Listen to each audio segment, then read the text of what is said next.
If you're seeing that red blinking light on your HMI and don't know what the error is, I'm going to show you how to check that error in configuration mode and understand the error system on the Field Temp logger.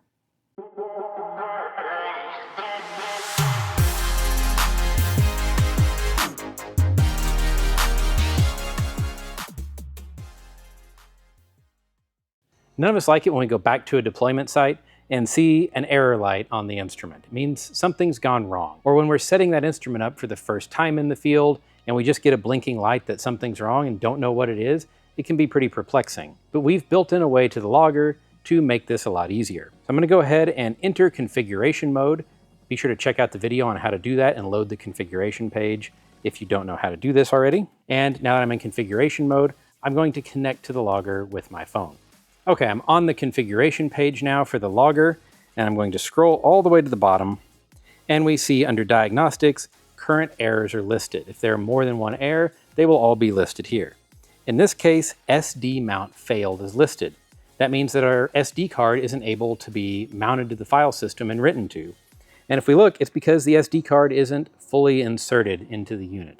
We did this on purpose, of course, so we could give you a demo of this. I'm going to go ahead and reinsert the SD card. We have a whole video on SD card tips, but if you don't have any fingernails or you've got gloves on, it can be hard to punch that SD card down. So taking something like a credit card can be an easy way to punch the end of that down. Okay, so now I'm going to exit config mode, and the unit's going to reboot. It's reading. On the next power blink, we will either see the error light or not. And we don't expect to now because we've cleared the error, and indeed, we just saw the power light blink. Now, the errors on the unit are cleared after some time if they clear themselves. So for example, imagine you had a sensor that was flooded. It went completely underwater. Maybe it's an air sensor that is very weatherproof, but if it gets really inundated, it could still go offline temporarily. That error is going to continue to indicate while that sensor is offline, but when it comes back online, the error will clear itself.